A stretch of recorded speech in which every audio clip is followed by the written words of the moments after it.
everybody. Hello. Yeah, lively crowd. Hi. Welcome to the Ethan Allen Homestead Museum. So thank you for joining us today. I am the Ethan Allen Homestead Museum's Executive Director, Angie Grove. And if you are new to the homestead, welcome. And let me give you a little bit of background. The Ethan Allen Homestead is a special place that is the site of some of the oldest known indigenous farming in the state of Vermont, one of the oldest surviving homes in our state, also the site of a dramatic 19th century smuggling shootout, and a working farm until the 1970s.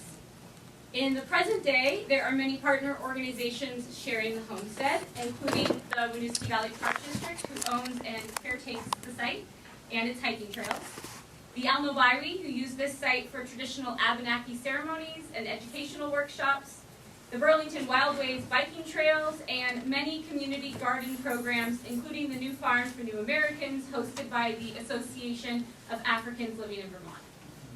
The Ethan Allen Homestead Museum, which is hosting today's program, works to preserve and educate the public about the history of this site. Part of our preservation and education efforts revolve around a beautifully recreated 18th century herb, produce, and flower garden called Fanny's Garden, which will be the focus of today's program. Today's program is part of the museum's monthly lecture series, usually occurring during the third Sunday of the month and free to the public. We host guest speakers on a variety of topics related to the homestead, early American history, and all of Vermont history. And I would like to take a moment and thank the sponsors of this program, AARP Vermont, Vermont Humanities, and Homelight. I would also like to thank CCTV, who didn't show up. who usually graciously records these, and I'm reading off the script, and I probably should have not read that part out. But we still thank them for being one of our partner organizations who help sponsor these lectures as well.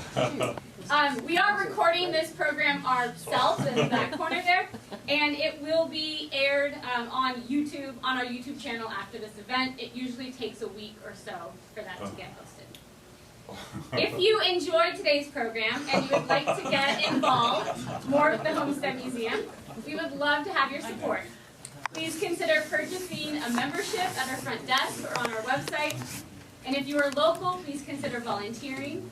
We have volunteer projects ranging from scanning documents and vending costumes to doing inventory, cleaning, research, and giving tours to the public. We also have an all-volunteer board of directors who are also looking for new members. So please spread the word and tell others about this special place. And if you have the means, please visit our donation table on the way out the door after today's presentation, or you can visit our website to make a donation online. And you can also help us sell off the last of our gift shop inventory by visiting the stocking stuffers table on your way out as well. So thank you for joining us at our special place and for joining us in preserving it for tomorrow. So now I would like to introduce, I would like to give the podium over to one of Ethan Allen Homestead Museum's board of directors, who will then be introducing our speaker. So please welcome one of our board of directors members, Angela Moody.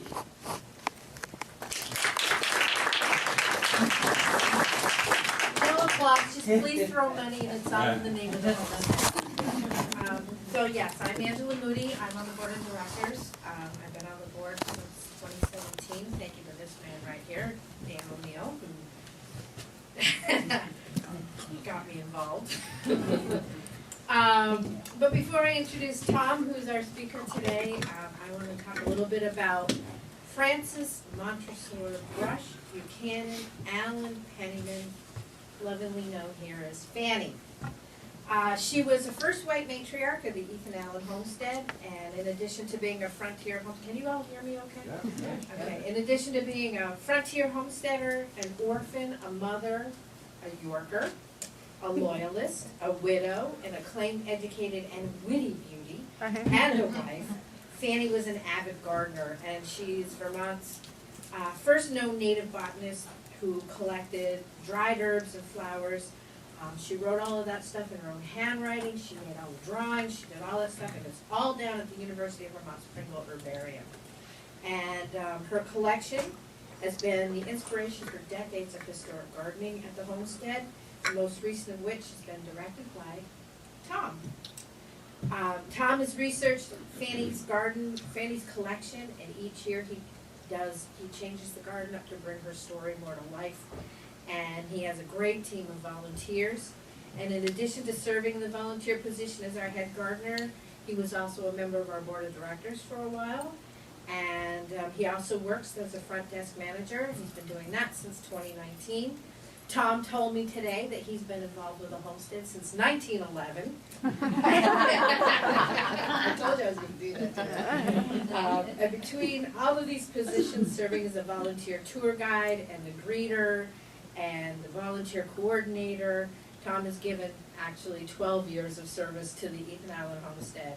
In addition to that time, he is a dedicated cat daddy to his two wonderful felines, Buster and Midge. And he loves old books and old movies, and we talk forever on old books and old movies. And he enjoys wandering around Vermont, both by car and by foot.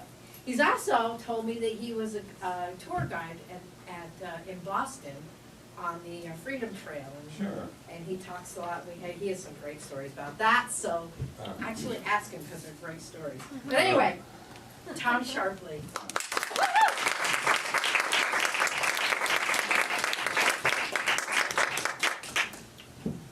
Thank you. I have a handout. I have 20 copies of this. So take one and pass one if you want one. But if you don't want one, don't take one. What is that handout? Fanny Allen Penniman has 200 species of 200 specimens of plants, 90 species, 200 species of plants that Fanny and her daughter Adelia mounted on paper and saved, and they have them at the University of Vermont today. That's Fanny Allen Penniman's Herbarium. And if you go there, in 2019, I went to the University of Vermont and looked at Fanny's plant specimens, and they had a typewritten list of 60 of the 90 species. And I took a photograph of that list and then retyped the list onto my computer and printed that out and started researching and making notes. And so that's what those 60 plants are in that handout, is the 60 plants that Fanny and her daughter Adelia saved and pressed in circa 1815. All right, and I'm going to talk about the different plants from Fanny's herbarium on this list that we're growing in Fanny's garden today. But first, I'm going to talk about myself. And this may seem egocentric to you, but really, myself is the only frame of reference I have, and I'm pretty interesting. So, if I do say so myself, Patrick, who's a board member, heard me talking to myself in the garden. He said, "Tom, you talk to yourself in the garden all the time." And I said, "Yeah, and I'm really very interesting, so it's pretty rewarding." All right. In 2011, I had recently moved to Vermont, and I looked around for a volunteer opportunity. So I went to the United Way, and they have a big notebook full of volunteer opportunities, and they needed a tour guide at the Ethan Allen Homestead Museum. And I said, well, I've been a tour guide in my past, and that sounds like something I would be interested in. So I came here and I took 3 tours with 3 different tour guides, and they were all really good. I realized, the Ethan Allen Homestead Museum, there's not a lot in the way of grandiose exhibits or anything, but the 3 tour guides, each in their own way, were excellent and personable and interesting. So I realized this is the perfect gig for a tour guide, because they really needed a good tour guide at this museum to tell Ethan Allen's story, since, it's just one little house and one little big tavern. You need a good tour guide. So I said, this is for me. And the thing that pleased me the most about taking the tours was when we went into the little keeping room, we call it, where they have a display about flax. And they said, this is where you ret the flax. And I've done crossword puzzles all my life. And a 3-letter word for soak flax, I knew that was ret, R-E-T, but I never knew what it meant. I just knew the answer to the crossword puzzle was ret. And I saw them telling me about soaking the flax, and they showed me some flax, and I thought, this is the most interesting thing I've ever seen. So I became a volunteer here. I came a couple of times a week and guided tours, till 2016. In 2016, the long-term gardeners that we had stopped gardening here, and there was nobody gardening in Fanny's garden all during 2016. And I complained to Phyllis Drury, who was the president of the board of directors at the time. Every time I saw her, which was frequently, because we would work together on Wednesdays, I would say, Phyllis, it's impossible for me to give a house and garden tour if there's nothing growing in the garden but some tansy and some rhubarb. You gotta get somebody in here to fix up this garden so we can have a house and garden tour at the Ethan Allen Homestead Museum. So at the end of the season, Phyllis got so sick of hearing that, she said, Tom, in 2017, you're gonna run the garden. I'm pointing you to the board of directors, and you're gonna do the garden with my friend Amy, who's also on the board. And I said, okay, I don't know anything about gardening. Well, that's no problem. Amy knows all about it. So then Amy got a job in Rhode Island in the spring of 2017, and she was no help at all, so it was all myself. It was like this big garden. It's this big piece of ground with nothing growing on it because it's the end of April. And it was just a big piece of ground, and I said, what am I gonna do with this? I was a little intimidated. All right, I never gardened much at all, and certainly never an 18th century garden. Now, with all due respect to our executive director, she kind of gave you a bum steer when she said, here at the Ethan Allen Homestead, we have a recreated 18th century garden, like they would have in 18th century Vermont, that Fanny Allen would have worked. And boy, we do not have that at all. We've never tried to have that. We never will have that, because we don't even know what that is. How do you recreate an 18th century garden? It's pretty much impossible. I mean, I read books, I took classes at garden supplies, I hired a consultant, and when I realized in the 18th century, the soil was different, the climate was different, the plants were different, the purpose of the garden was different, the size of the garden was different, everything was different. And if I wanted to recreate an 18th century garden, I really wouldn't be able to do that because I don't have any idea what they grew in the 18th century. So, what am I going to do? Well, what did I do? Well, the one thing I wanted to do, I knew I wanted to grow the flax. So I found out about flax, and I got in touch with the two brothers in Pennsylvania who have a farm. And they lived on the farm, they took over this farm in the 1980s, and they lived like it was the 18th century, and they became the flax experts. They lived like it was the 18th century with no modern conveniences or anything for 3 years, and then they got sick of that and said, well, this is ridiculous.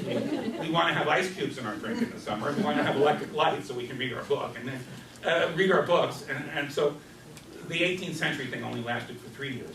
But then they became the flax experts, and now they shoot YouTube videos, they're all modern.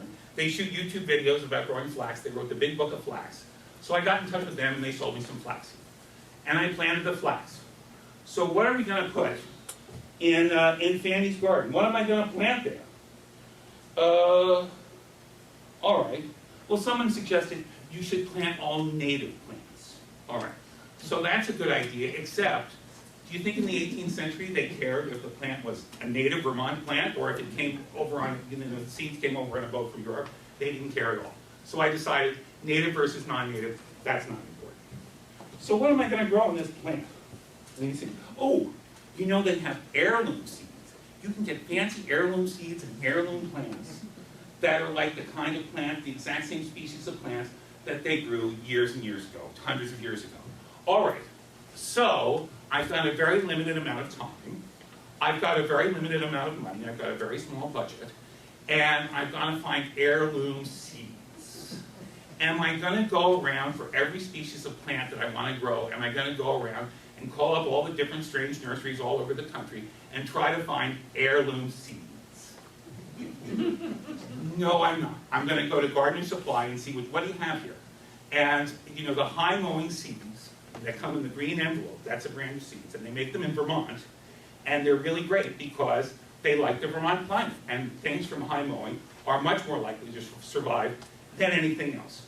I realized right away, I was a tour guide, a professional tour guide in the Boston area for many years, and my whole frame of reference in my relationship with the Ethan Allen Homestead Museum and Fanny's Garden has been as a tour guide. So what does a tour guide want if he's taking a bunch of people on a garden tour? He wants to have a lot of pretty plants that he can talk about and say something about. He wants them to be healthy and happy. So, I don't know anything about gardening, and I want to do everything I possibly can to make sure that the plants I'm going to grow survive.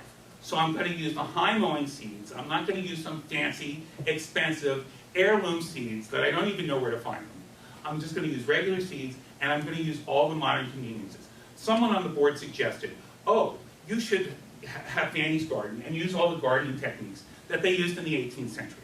And I said, well, that's ridiculous. They didn't have hoses in the 18th century. You know, what am I going to do? Spit on the plants, go down and have a bucket brigade come up, and if it's dry for 10 days. Forget it. So anyway, my goal was to have a garden where a lot of plants grow that I can show the visitors. So what kind of plants? All right. Well, ideally, it should be things that grew in New England in the 18th century. So we're not going to grow tomatoes because they thought tomatoes were poisonous in the 18th century. We're not going to grow potatoes because potatoes didn't really start till the Irish invasion and the Irish potato famine. We didn't grow a lot of potatoes in the New World. So I tried to find species from the 18th century.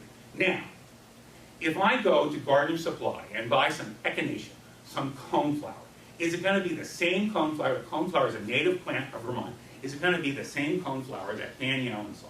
No, it's not. They've all been cultivated to make pretty petals on the flowers and like that, but it's the same plant. So okay, we're going to put in some echinaceas from the 18th century, but it's not going to be exactly like it was when Fanny, because it's a modern cultivar. Oh, so now all that being said, we're trying to make it look like an 18th century garden. So I don't go out of my way to put in things from the 21st century. For example, we don't want a plastic fence, or the mulch you get at the supermarket. That is all you can tell it's been put in a wood chipper that they didn't have in the 18th century. We don't use mulch like that. We don't have, and of course, so like that. I'm trying to do, minimal, so it looked like it could possibly be in the 18th century. Things like that. All right, so, oh, I'm going to start showing slides.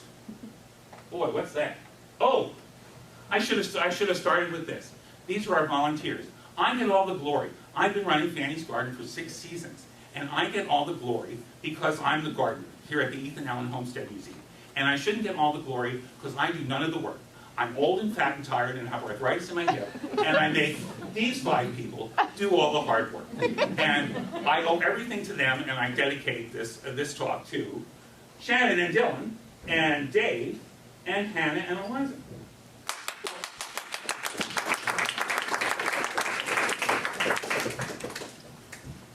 And nor shall we forget Leslie Hunt, who was a volunteer in the garden for the first 3 seasons, who has since passed away.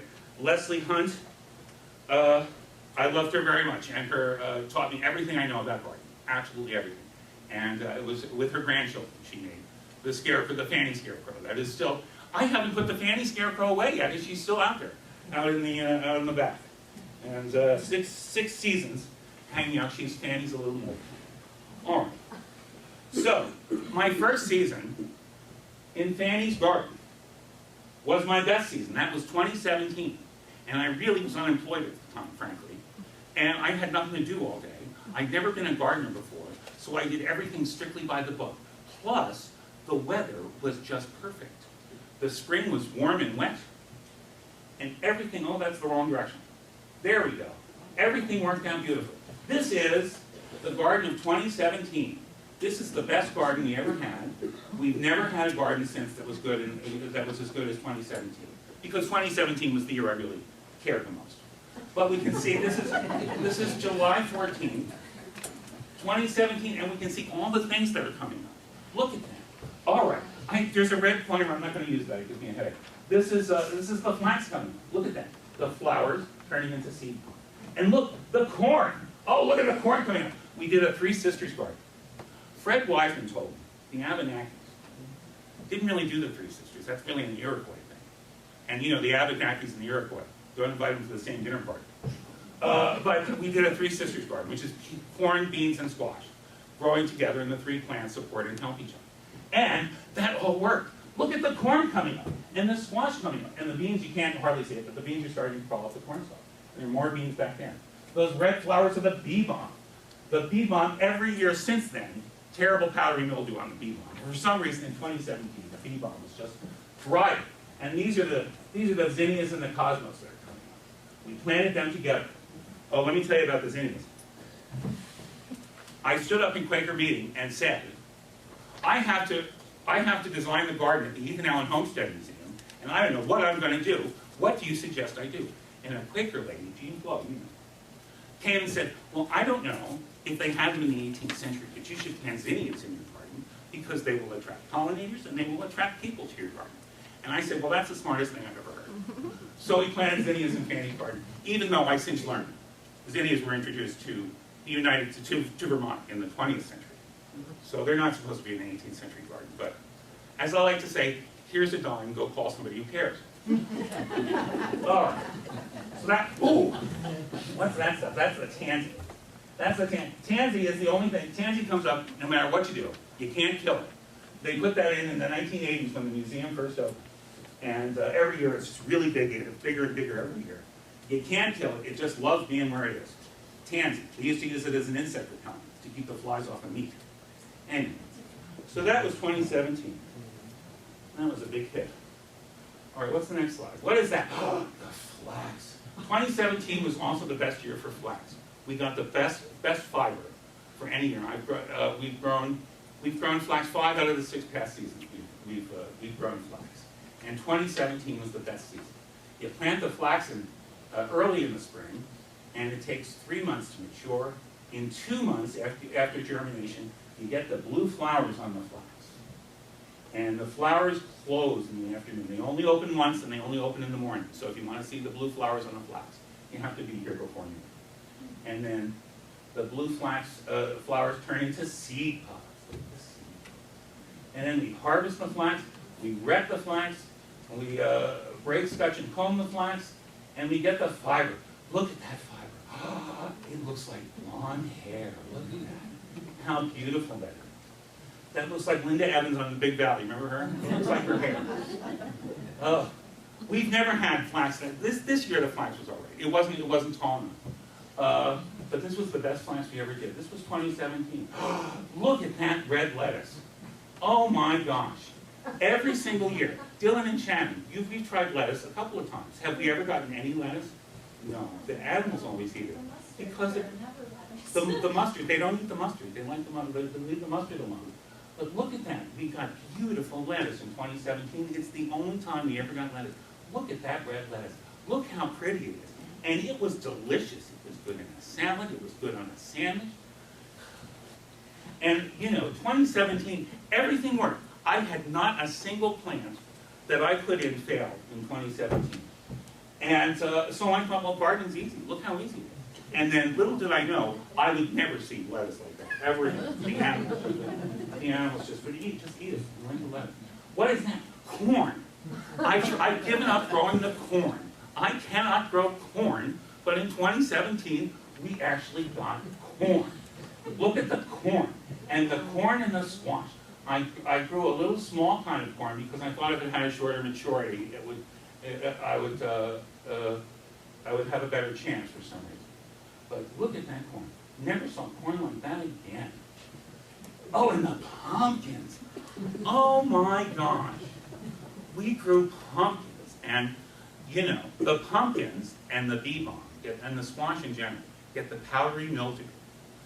And for some reason, I got a lot of pumpkins this year. And and they got powdery mildew toward the end of the season. The foliage started to get the powdery mildew.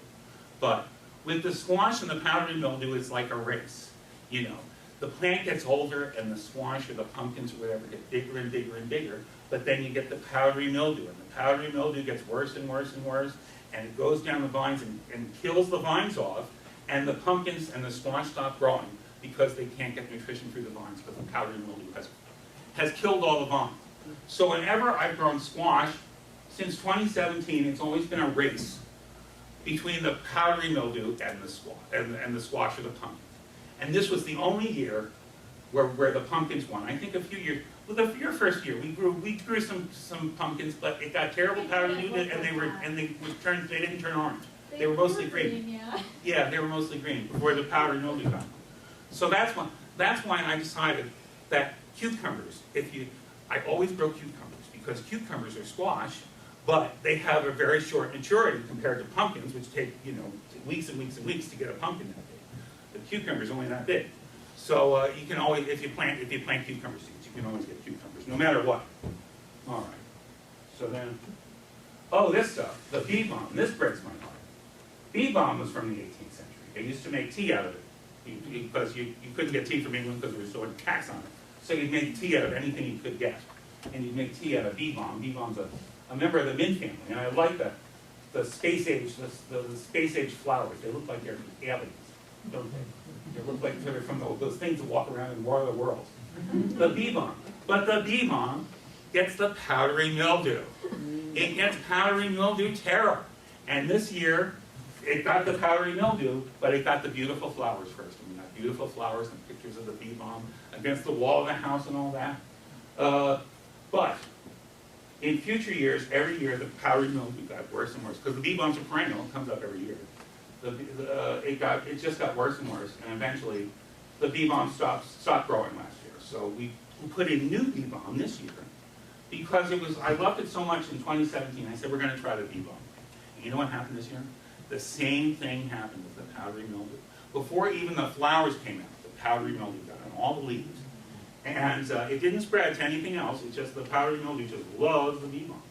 So we cut it all back, and the new foliage came up, and the powdery mildew got on there. So we just dug up the bee balm. We're giving up on bee balm. No more bee balm ever again at the Ethan Allen Homestead. Oh, so the tea tastes well. It's a modern cultivar.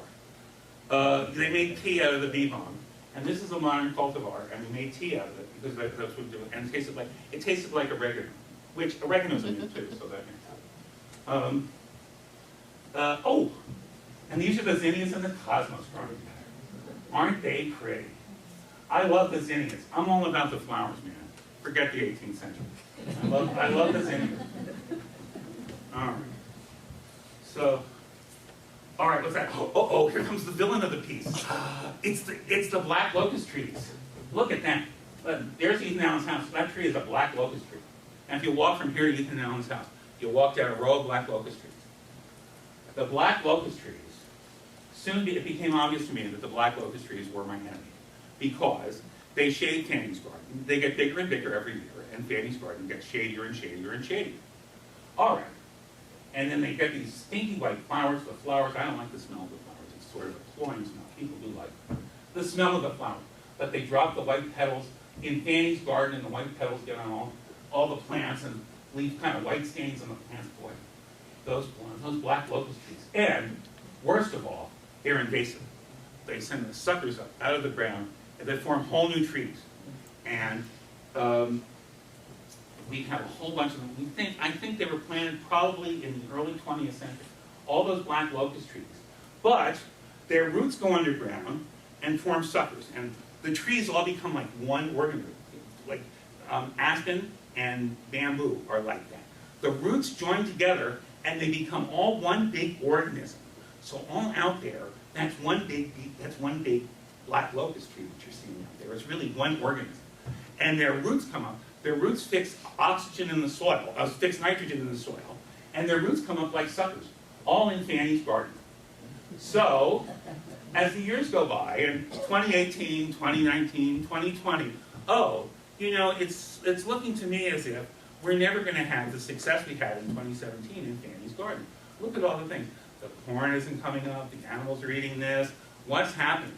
Well, one of the things is, Fanny's garden doesn't get full sun. No place in Fanny's garden gets full sun because of the black locust trees. So, well, cut down the black locust trees then. Well, that's easier said than done. You can't really you can cut them down, but can you uproot them? No, you can't because their roots are all connected to each other. And you cut them down and they're still going to send up suckers for all eternity. So, what am I going to do about these black locust trees? I just don't know. Oh wait, that's the wrong direction. There we go. Oh, there's a close-up of them. They're pretty. The black locust trees also, when the suckers first come up, they have spines or thorns on them like that. So you say, oh, I'm going to get rid of that, and you go and put a hole in your finger. All right. Those are the beautiful smelling blossoms of the black locust tree. And now, oh, what is that? Oh, Dylan and Shannon know what that is. Know what that is. That is, we have, next to Fanny's garden, we have a jungle. I call it the jungle, and it's just all kinds of miscellaneous crap comes up. But there were two black locust trees in the jungle. We cut them down a few years ago just because of the shade, and we realized it was senseless because the suckers just keep coming up in the jungle.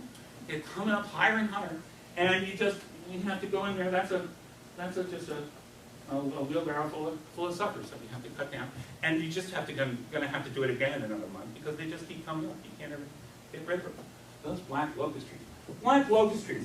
I have some notes here about the black locust trees. I looked up some facts about the black locust trees. Oh, I used to say they're invasive, but they're also native. Native plants and invasive plants are usually not the same thing. But black locust trees are native to certain parts of the United States. We don't think Vermont, but they are invasive. They are considered invasive, and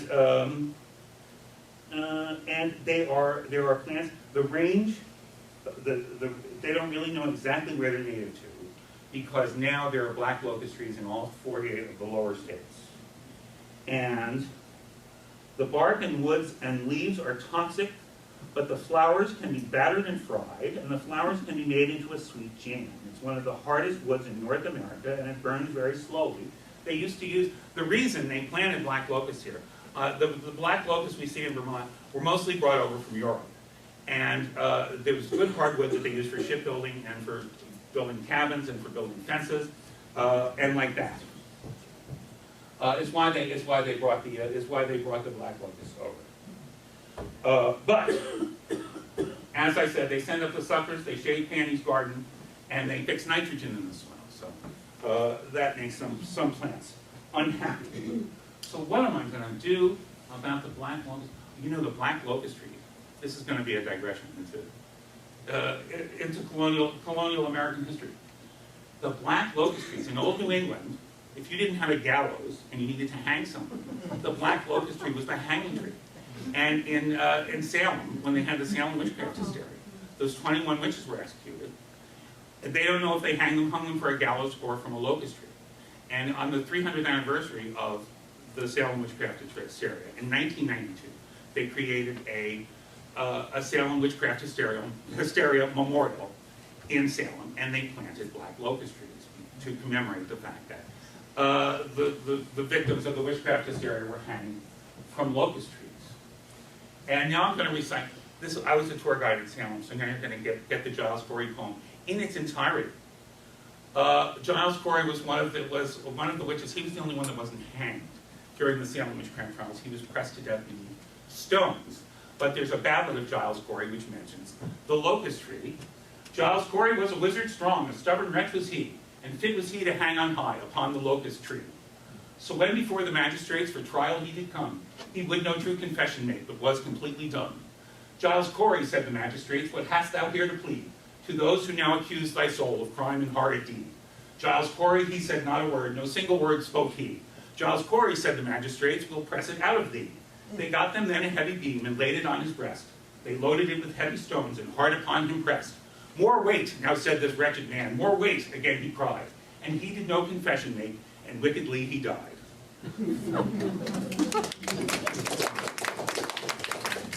I love doing it. And it just mentions that. And I can get away with it because it mentions the black locust tree. All right, so what am I going to do about these black locust trees? They're just wrecking Fanny's garden. Who's going to come and save me? Fanny herself. There she is. Look at that, Fanny. This original painting of Fanny Allen was done in 1771. I don't believe we know who the artist is, and the original is at Fort Ticonderoga.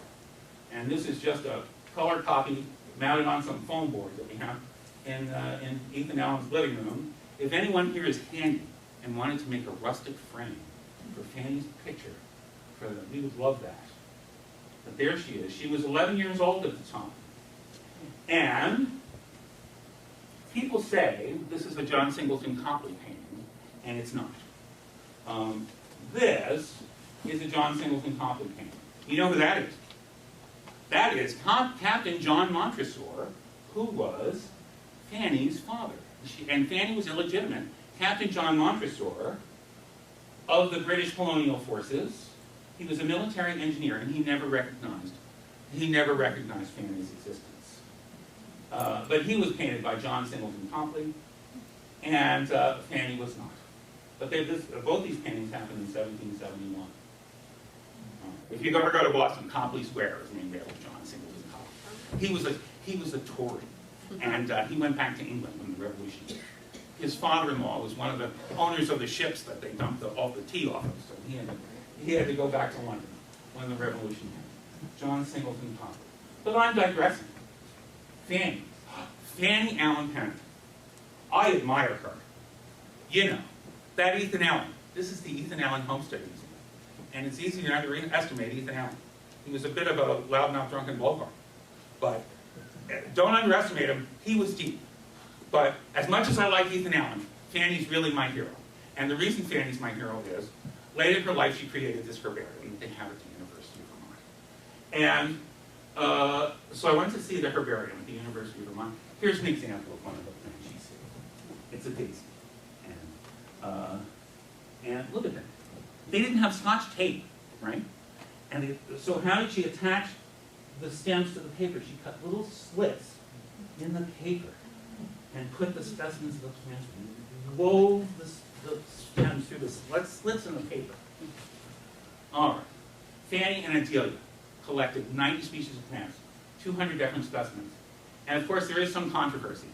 Did Fanny Allen Penniman, did she really make that herbarium that they have at the University of Vermont? Is it really hers? It's not signed anywhere saying Fanny Allen Penniman did this. So I think there is some dispute about it. But, of course she did. So Fanny Allen's herbarium is going to come to my rescue. Ooh, in the 20th century, they made a typewritten list of the different, from the different specimens of what she had written in hand. And 60 different plants, and that is what you have here. That as well as the handout we had. So I said, oh, Fanny's garden. Well, it's going to become a shade garden because we're never going to get rid of these black locust trees. So if it's going to be a shade garden, let's put in some perennials that like the shade. And that way we won't have to go through all this every year with the annuals, with the corn, breaking our heart over the corn. A strong wind comes down and knocks down all the corn and I want to kill myself. Let's forget that. Let's just put in perennials. You put in perennials, you plant them once, and if you do it right, they come back year after year. You don't have to do anything. Sometimes they spread, they come back too much. So let's go through Fanny's list of plants and see what kind of perennials are available today that we could put in Fanny's garden. So Fanny saved me from the black locust trees. And another thing, black locust trees are in the list of Fanny's herbarium. She took cuttings from that. That's one of the 60 plants is the black locust trees, because there are black locust trees growing here in Vermont. So we can cut down the black locust trees. I've got to stop hating on the black locust trees because they're in Fanny's herbarium. Also, this past season, I live in Colchester. I got the spongy moth caterpillars. Terrible. They got inside my screened-in porch and the season before it and laid eggs. And all these caterpillars, all inside the screened-in porch, it was like horrible. It was gross on those webby, spidery things. You just walk out back there. It was horrible. The black locust trees are resistant to the spongy moth caterpillars. I come here to work, not a spongy moth caterpillar to be seen because they don't like the black locust. So this is the year I said, all right, I made peace with the black locust because Fanny liked them well enough to include them in her herbarium, and the black locust, the spongy moths don't like them. So here are some of the plants in Fanny's herbarium. And now, I'm running a little behind schedule. I thought I wasn't going to have enough information. All right, there were plants, when I saw that list in 2019 of plants in Fanny's herbarium, I realized a lot of the plants on that list were already growing there. Not even that I had planted, they've been growing there forever. Like these, what are these? You know what these are. Lily of the Valley. Deadly poison, but it smells really nice. I looked up Lily of the Valley on Wikipedia, and I found out Christian Dior was Christian Dior's favorite flower. And in the 1950s, he had some Lily of the Valley perfume. It's the national flower of Yugoslavia and Finland, I also found out. And it is used in folk medicine, but there's no scientific evidence of effective medicinal use. It is highly toxic, but it smells so sweet. And we have a big patch of it that comes up. And what's that? Oh, that's phlox. Phlos. Phlox, there are 67 species of phlox. And there's a perennial farm in Hardwick, Vermont that sells, they specialize in phlox. They have a lot of different species of phlox. Phlox can be a ground cover, or it can be a longer, taller plant, right? And we've got phlox growing in Fanny's garden. And let me see, what's that? Oh, these don't grow in Fanny's garden, but they grow in my front yard. And they are, that was in Fanny's herbarium. And they are bluettes, also known as Quaker ladies, which I find very amusing because of they are little tiny things. And if you were to go to see them in Fanny's herbarium at the University of Vermont, you'd think there would be specimens of bluettes left, because they're this big, little tiny dainty things.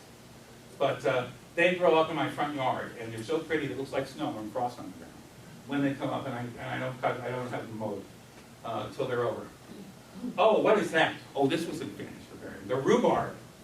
Oh, we love the rhubarb. Look at that. Look at it. It comes out of the ground. The rhubarb has been growing in the same spot in Fanny's garden since long before I was here. I probably planted in the 1980s. And look, when it comes up out of the ground, it comes up in April, early May. It looks like from outer space, doesn't it? And there's the red, delicious stalks of the rhubarb. Oh, we love the rhubarb. Look at that. Just want to eat that. You can dip it in sugar and eat it, or you can just eat that. I like it really sour. Here's my rhubarb. I make rhubarb jam out of it. It's very easy. You just cut up the stalks, make a little water, a little sugar, and I don't use much sugar because I like it really sour. And some lemon peel. Chomp up some lemon peel. He uses for the pectin, because there's pectin in lemon peel to make it all hold together. So that's my rhubarb jam. I love the rhubarb.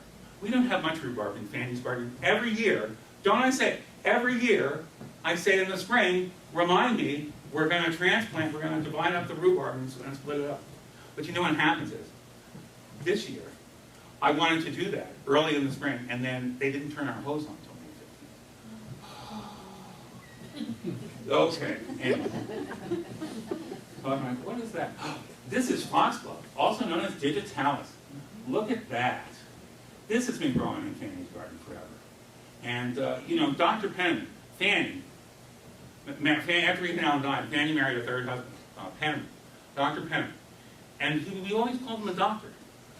He was a judge, though, right? He was also a judge and a lawyer. A little bit of everything. He was a little bit of everything. Anyway, he was a doctor, and he would have had foxglove in his independent medicine bag. This is also known as digitalis. It adjusts your pulse, it adjusts your heartbeat. But it is highly toxic. And the story is they were given digitalis to Vincent van Gogh, the artist. And one of the side effects of digitalis is it makes you hallucinate like you're seeing everything through a yellow filter. And they think that's why Vincent van Gogh had a yellow period.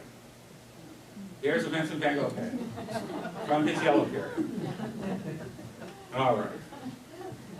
And I was reading about this on Wikipedia, and Vincent van Gogh said, they don't know for a fact that they actually gave Vincent van Gogh digitalis. And Vincent van Gogh wrote in a letter at the time that, I just like yellow. So that may just not be true. I was a professional tour guide for many years. So everything I say when I give a tour, and everything I say in this lecture today, you want to take it all with a grain of salt. Because I don't want to say I'm a liar, but let's say if it's a good story, if it's a good story, I'll use it even if I know it's not exactly the truth. And of course, I make up conversations all the time. The conversation between Fanny, after Ethan was dead, between Fanny and Ira Allen about the 1,400 acres in Burlington. Ethan intended me to have the 1,400 acres in Burlington. Ira, no, Fanny, I'm sorry. The 1,400 acres belongs to the Onion River Land Company. And I'm the Onion River Land Company. I'm the last surviving partner. So the land is mine, but you can stay here as long as you need to, dear, with the children. And she said, well, that's not fair. I'm going to sue you, Ira. Well, Fanny, you can't sue me because you're a single woman, and a single woman can't bring a case in court. And I should know. I wrote the Constitution of the Republic, so I know all the laws. And Fanny said, fine, I'll get married again. And she got married again. She went down to southern Vermont and hooked back Dr. Penniman within 2 years, and Penniman sued her. and won. Hooray for Fanny. That all around, what a crook he was. I say that with love. That's true. Here we go. What is it? The sorrel. This was my biggest success of all the plants I put in 2017. These are plants that were starting into the plants that I put in. We put in the sorrel, and this is they use this in French cooking. We don't use it here too much anymore. This is English or garden sorrel, and it's a salad green. It's a perennial green. It's the first thing that comes up. It comes up in April, like April 4th. It'll start coming out of the ground if there's not snow on it. And the baby leaves are just really delicious. They taste like lemon. They got a sour flavor like lemon, and you can just use it like a spinach. You cook it and make cream of sorrel soup like that. And the French cook fish in it a lot. It's highly acidic. It's got oxalic acid in it, so you can't eat too much of it because it'll make you sick. But the acid in it, the French would cook it with fish. If the fish have little thin bones, the sorrel will dissolve the bones because there's so much acid in it. It's what I read on Wikipedia last night. I don't know. So sorrel. But sorrel, as we go in the garden and we eat, that's when you take the tour of the homestead, we always got to eat some of the sorrel. And you have to cut it back. It loves being where it is. It must like the nitrogen because it's right under a black locust tree. And it gets really big and it gets the flowers. You have to take the flowers off to send the energy back into the leaves for the flavor. But when it gets hot, we just cut it down. We do a dramatic fruit cut a couple of times a year, and that encourages the new shoots to come up because they're so delicious. All right, sorrel. I love that, and that was in Fanny's Herbarium. And what's that? Oh, the elderberry. Look at that. That is 2017. We just put an elderberry bush in. Fanny had elderberries on her. There's some elderberries. I'll look at the next one. Those are the elderberry blossoms. Look at that, how pretty. And then what is that? These are the elderberries themselves. I got elderberries the first couple of seasons, and I made jelly. I made elderberries. Elderberries are slightly toxic, so you have to juice them. You have to squish them and make juice, and then cook the juice for 20 minutes at least. They contain trace amounts of cyanide in the elderberries, so you have to cook them anyway. And you make elderberry jelly. Look at that on a Ritz cracker. That's delicious. The elderberry jelly didn't turn out as well as the rhubarb jam. But we got elderberries for, let me see, how many seasons? 3 seasons. The last few seasons, the birds just eat the elderberries. We put net around the elderberries to keep the birds away, and that didn't work at all. The birds just eat the elderberries. We didn't get elderberries. I don't know why. All right. On Fanny's list of plants were beans. So, I mean, just ordinary beans. These are the scarlet runner beans we grow every year. So they're called scarlet runner beans because the flowers are scarlet. And those are the beans there. Okay. What's that? That's chamomile. And in 2017, we planted some chamomile seeds. Little tiny seeds. Just threw it in the ground. It comes up. Make tea out of that. And that was in Fanny's. That was in Fanny's Herbarium. All right. What is that? Oh, that's sage. You make Thanksgiving stuffing out of that. And of course, we have some that we dry. I mean, I always tell the suckers, the visitors, that we dry. We make a smudge stick out of the sage and burn it in Ethan Allen's house to cleanse the house of evil spirit.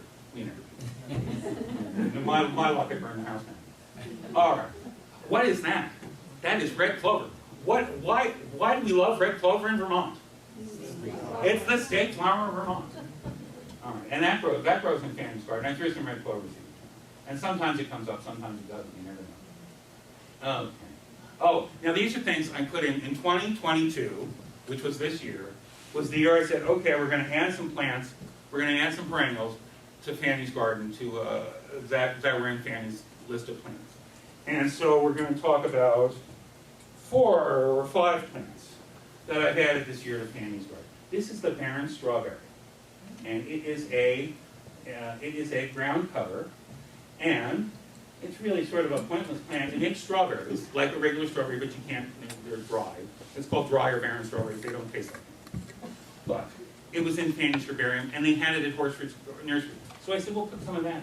They said, "Oh, it spreads like crazy, and sends out those things that go all over the garden. It spreads like crazy. Don't put that in." I said, "Oh, I wanted to do that. I wanted to spread like crazy." Oh, what is this? Oh, this is the flowering raspberry man. The flowering, talk about strawberries you can't eat. Well, flowering raspberries are raspberries you can't eat either. And that was in Fanny's list of herbarium, and they had them in Horsford. So I got one and said, oh, that's not enough punishment. Let's get 3 of them. So we got 2 more, and now we have 3 of them. And do you think it looks like that? No, it doesn't. Look at how the end of the season is lovely. Oh, beautiful plant. Good. Well, and you can't even eat the raspberry. It's good for nothing. I mean, they don't use it medicinally for anything. It's just an ornamental shrub.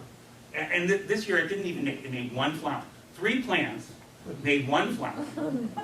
And our garden volunteer Dave, who knows more about gardening, so much more than I do, said, well, you know, your raspberries, they do that. The first couple of years you don't get many raspberries. So don't pull the flowering raspberry up yet. Although I'd love to pull it up because it's so hideous. And it just spread like crazy. You know, it was in a pot this big and you plant it there and it's just like huge. Oh man, and then no flowers. And at least it doesn't have spines or thorns like most raspberries have thorns on them. And this one doesn't. All right. What is this? Oh, this is the spiderwort. The Concord grape spiderwort. This is how stupid I am. All right, so we go to Horsford's garden and nursery, and it's in April and nothing's coming up yet much in the garden. It's mostly dirt. So I said, well, here are plants that are on Fanny's list of herbarium. Let's see what they have at Horsford's garden and nursery. Spiderwort. Well, that's on the list, so let's get some of this. So we got 5 spiderworts and we planted them in Fanny's garden. And then I'm bending over planting them. I turn around and I look in the jungle. And all this spiderwort is coming. It's like acres and acres of spiderwort. And this is it. This is not the stuff I bought and planted. This is the stuff that comes up in the jungle. And what is spiderwort? Spiderwort. It is native to the Americas from Canada to Argentina. And the natural range of the genus is the entire length and width of North America. That's all I have. It's got 85. It's a genus with 85 species. All right. So that is spiderwort. Oh, this is the one. This is Solomon seal. You all have this growing in the spring. It looks sort of like a lily of the valley. And it is called Solomon seal. And this is the same deal. I got 5 of these at Horsford's garden nursery, and we planted them. And then we look out in front of the park district office. There's like a jungle of it. It comes up. And then I go home and there's like a jungle of it on the side of my house. I said, oh no. There's more money left down there. But Solomon seal. All right. Polygonatum biflora is the scientific name. And there are 63 species of it, mostly in Asia. And it is used in herbal medicine. You make a salve or a tonic out of it. It's supposed to be good for joints and ligaments and tendons if you have osteoarthritis. The starchy roots contain sugars which feed healthy bacteria in your intestines. And the starchy roots were used like potatoes, and they made flour out of the roots. In Europe, they would use it. They would only eat it when they were starving. And the green shoots coming up out of the ground taste like asparagus. So when they come up, let's pull some out of the ground. We'll eat it and see if it tastes like asparagus. And then, all right. Oh dear, my time's almost up. This is our last plant, and this is the Cameo latifolia, or the mountain laurel. I'm from New Jersey, and these things grew everywhere in New Jersey. It's the state flower of Connecticut and Pennsylvania, and they grew everywhere. I lived in a town in New Jersey called Mount Laurel, and it was in southern New Jersey, so it was flat, but it had a hill about this high, covered in mountain laurel, the Cameo latifolia. You don't see it in here much in Vermont. I think it's a little too cold in Vermont. But it was on Fanny's list of plants. So I found a couple of those at Gardener Supply. And I planted one in the middle of Fanny's garden. And it went into shock, and the leaves turned yellow and got brown spots on them, and it's not really happy. And I planted one in my house, and pretty much the same story. But we'll see. We'll see if it comes back over the winter. All right. Wow. I didn't have it. I thought I was going to be done in 20 minutes and be really embarrassed because I ran out of material. But gee, I've got 55 minutes. I'm sorry I kept you here for so long. If you have any questions, I'll be happy to answer any questions you may have.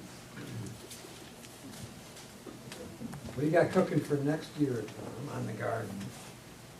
Next year, I don't know. Anything new? Dylan and Shannon, you know, they haven't agreed to it yet. It was all my decision and they haven't said anything about it. I'm sick of it. You know, this spring, I would wake up in the morning and thinking about, oh, are they gonna turn on my hose? Oh, I gotta plant the irises, oh, blah, blah, blah. I said, I can't have this. You know, I'm still doing this as a volunteer, I'm not getting paid for this. I'm gonna hand over management of the garden to Dylan and Shannon. Dylan and Shannon haven't said a thing, they just look at me like that. But they're gonna take it over. Next year, I think we want to plant the flax in the full sun because we've been making new beds in the full sun because you can't get full sun in January. So we're going to grow the flax in the full sun. That's the main thing I want to do, so we can get real tall flax like we've never had since 2017. Yes. How much textile have you made from the flax? The flax. Every year we grow 100 square feet of flax. And if this were the 18th century, you would grow a quarter acre of flax. That's 100 square feet times 108. So that's when I say farming, gardening in the 21st century is nothing like it was in the 18th century. There's an example. Okay, 100 square feet of flax makes probably enough linen fabric to make half a man's handkerchief. It's just a guess. That's a guess. We don't get as far as making the fabric. We only get as far as spinning the fiber and making thread. And if we had a big fancy loom, we could make fabric. But not much would be the answer to that. Well, I always wondered this. Of course, flaxseed now is very valued. In the 18th century, do you know if it had value for nutrition or anything? Flaxseed. The flaxseed that you buy in the supermarket, because it's a trendy additive to things, is the same plant, it's a different variety. And it's the flaxseed that they take, the flaxseed you make linen out of is one stem, mostly. But the flaxseed, each plant that they're going to use for food has a lot more branches, so you have a lot more seeds per plant. But other than that, I don't know if they use the flaxseed to do anything. They make linen out of it, and linseed oil, and flaxseed oil. Oh, out of the same kind of plants. Yeah, because linseed oil, linen, line fiber is the long, smooth fiber inside the plant. And that's where the word linen comes from, and linseed oil. Oh, yes. Is there any evidence as to what Fanny Allen's garden looked like here? How big it was, or How big it was? No, there's what I say. or journals? No, there's nothing. There's what I say and what I guesstimate. And I say, you know, when I'm giving the tour of the garden, what did Fanny grow in her garden? Well, first of all, Fanny had a servant named Eliza who probably did all the work. And but what would she have grown in her garden? We don't know. But food. We assume she would have grown food because there were 10 people living in the house during the long, cold winter, and they ate mostly game, so it was nice to have some kind of vegetables or fruit or vegetables put up for variety in their diet. So we assume she would have grown strictly food for the consumption of the people in the house, and it would have been a lot bigger. It would have been a lot bigger than that little garden. It would have covered the whole map, because you need 10 people, you need a lot of food. And then later, she married Penniman and moved back into this house while she was suing Ira, and would have had a medicinal garden, and that would have been separate from the food garden, and it would have been more perennials. And what she grew, and she wouldn't have grown corn because Ethan grew corn, wheat, and hay. That was his; those were his main crops. So I doubt she would have grown corn in her garden. But in answer to your question, we have no idea. No clue.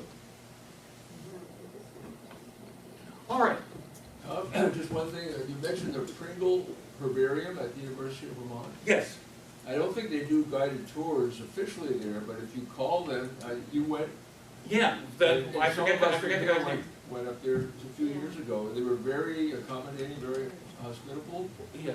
And they have Fanny and one of her daughters press flowers, a great collection. But they also, it's a depository for seeds from all over the world, They're one of several sites all over the world that where they preserve these seeds in case there's some kind of a major holocaust.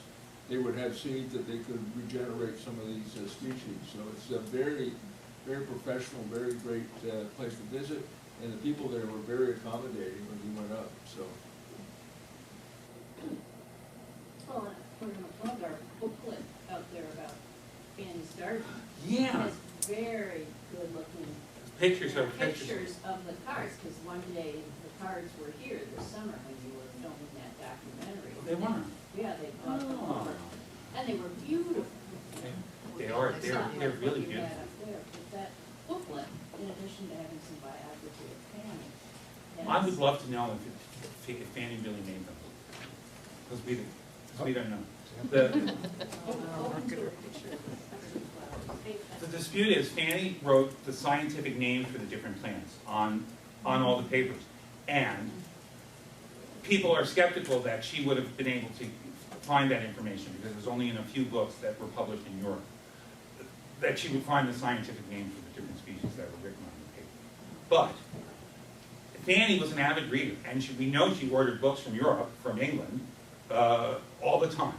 So I don't think that's a valid argument that she didn't have access to the book. All right. And I'd also heard that she, was quite well educated for when she was a teen and studied them. Yeah. Tom, will you be sticking around to answer any other questions? Oh, sure. I have nothing to do. I know where to go. So please give one more round of applause for Tom.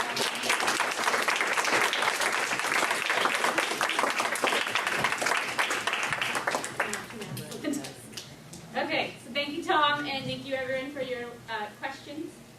I would like to once again thank the sponsors of this program, AARP Vermont, Vermont Humanities, and HomeLink. And I would also like to briefly mention upcoming programming that we have offered here at the Homestead Museum. First up is the next meeting of the Homestead Book Club. This is one of our newer programs that was started in 2022. So it meets 4 times a year. It's a quarterly book club. And the first meeting of 2023 will be on Sunday, February 7th at 3 p.m. here in the tavern. This is the book that we'll be reading. It's called 7 Years of Grace. It's a novel that was published by the Vermont Historical Society based on a true story steeped in primary source research about Asia W. Sprague of Plymouth, Vermont, who was one of America's best-known spiritualists in the 19th century.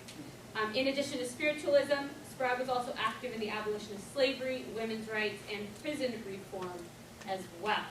And she credited her inspiration to her love of a married man. All are welcome to join the book club meeting, even if you don't end up reading or finishing the book. You can still join into the conversation, and we also serve tea and cookies at the meetings as well. You can purchase this book today on your way out the door. We have some books right there on the table, and Phyllis is at the register.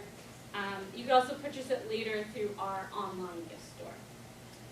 As far as other books in the bookshop, Betsy, one of our volunteers, mentioned our pamphlet on Fanny's flowers, written by a local historian and one of our longtime volunteers and board members, Glenn Fay.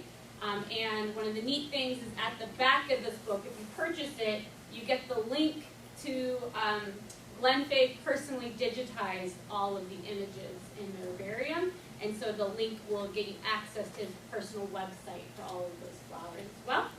And if you're interested in not European but traditional Abenaki cooking and farming as well, we also have this in the gift shop, Seven Sisters, about other native farming methods to Vermont.